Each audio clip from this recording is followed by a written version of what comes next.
idag i en nyinspelad intervju får möta Arkan, en av Balkankrigets mest omdiskuterade personer och efterlyst av krigstribunalen i Haag. Nyheternas Rolf Porseryd har träffat honom och de samtalar om Arkans parti, om kriget och om anklagelserna om krigsförbrytelser. Ja, är Arkan en krigsherre eller en krigsförbrytare? Željko Ražnatović, eller Arkan som han också kallas, är förmodligen Jugoslaviens mest kände person efter presidenten Slobodan Milosevic. Arkan är också känd ute i Europa. Han är efterspanad av Interpol, bland annat i Sverige, för bankrån och andra rån. Det här är något som han inte vill tala om idag, det har han lagt bakom sig. När jag träffade honom här i Belgrad samtalade vi om hans politiska liv, om hans affärer och om hans tigrar och om kriget i Kosovo, om fortsättningen för Jugoslavien och om anklagelser om krigsförbrytelser från Haagtribunalen.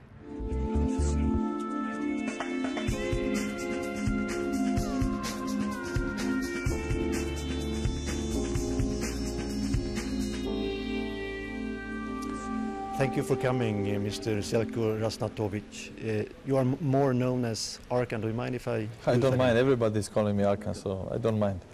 Before we talk about the war, could we talk a little bit about domestic politics? You are still running your party. Yes. It's a Serbian Unity Party. It's a party which is in the center. It's not left wing, it's not right wing, it's a democratic party. It's an opposition party to the government, and it's in the center. Same as, for example, Democratic Party, SPO and other parties. So it means you are opposed to the president's party of the socialists? Yes, I am opposed. In the normal democratic elections, I am against the government. I'm an opposition party. Mm. But right now, during the war, you are supporting the President Milosevic himself? Of course, everybody is supporting President Milosevic. He's the man we have to support now. He said no to NATO bombing. He said no to occupation of Yugoslavia. So of course I'm supporting him, as all political parties, majority of political parties are supporting him. 95%, for example, are supporting our President Milosevic at this very particular moment. But as soon as the war is over and you start to rebuild the country, you will fight him? Of course. I am the opposition. So of course I will run for the parliament on my own, and their party will run for themselves. And I will be the opposition. Mm. Coming now to the war, we heard in this place where we are sitting now, just a few minutes ago, there was, the whole house was shaking. It's still going on very near us. Yes.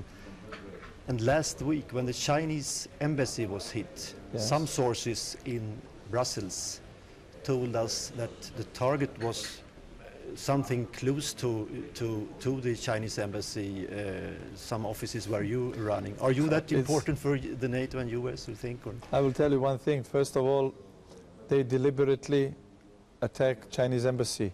They didn't attack Chinese embassy, they attacked China. The People's Republic of China, they attack. So they didn't attack, they didn't make mistake. They knew very well from the CIA informations that the embassy was working there for 2 years now, and they deliberately attacked China. They wanted to show that the only friend we have, great Chinese people, that they wanted to show that they don't care, that they can attack there too. So they did it. They attacked Chinese embassy. They attack at the same time the Hotel Yugoslavia, where I have some business. I have 35% of the casino there, and 65% is owned by the Italian group. So they attack Hotel Yugoslavia.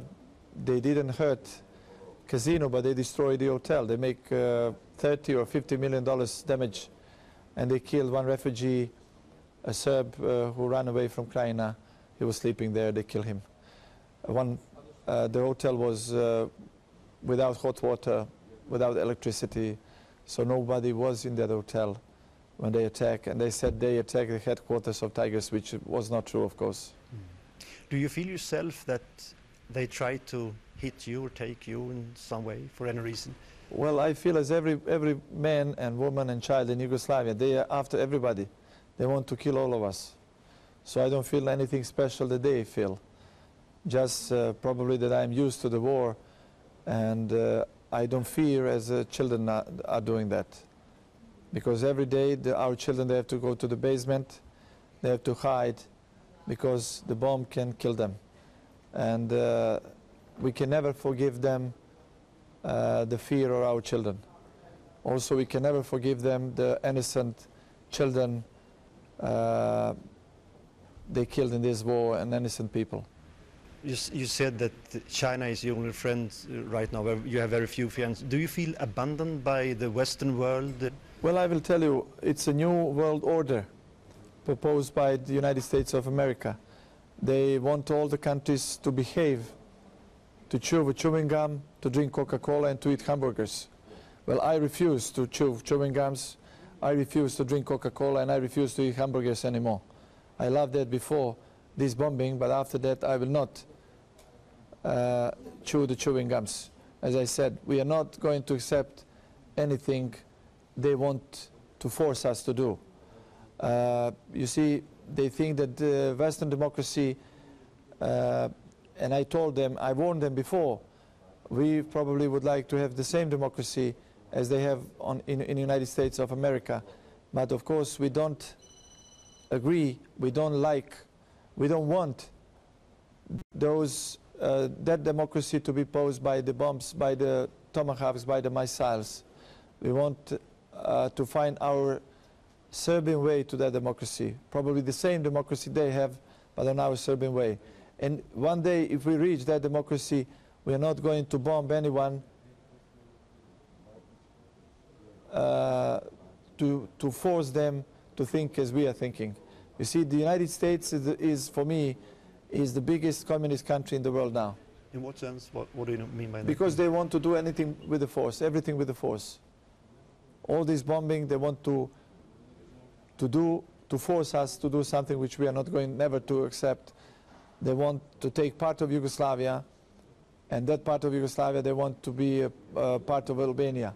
We don't accept that. We don't accept occupation of Yugoslavia. We don't accept to be bombed. And that's why we respond. That's why we shut down about more than 70 planes of NATO countries till now. You can't read this on West, you can't see it on West, but we know that. How long will this go on? How long can you as a people, as a country, resist this bombardment day by day, 24 hours a day? Well, it was very difficult first 2 days, 3 days, you know, and then people, they get used to bombs. It's now almost a normal life. You know where the bombs are coming, and you can see, if you are walking on the streets of Belgrade, you can see sirens are going on. They are warning that the planes are up. We are going to be bombed by people. They don't care anymore. They just don't care about bombs. The life is going on. They can't stop the life in this country, even if they destroyed all the Serbia. They can destroy everything, but the life will go on. We will survive. We will overcome. So it's very important that we are not afraid anymore. Psychologically, probably the people, when they don't know what will happen to them, they're afraid. But when they know, then the bombs can come from up, you know, they're not afraid anymore. As the people of Yugoslavia, they start being afraid. Only the children, they are afraid. And they destroy the generations of the children. They destroy a peaceful future of these children. They are in trauma. No one talk about it, you see. They only want to force something which we don't allow. We don't want to be slaves. When do you think, or what is the final solution for this conflict from your point of view? The final solution is, number one, they have to stop bombing. And they have to sit on a table and negotiate.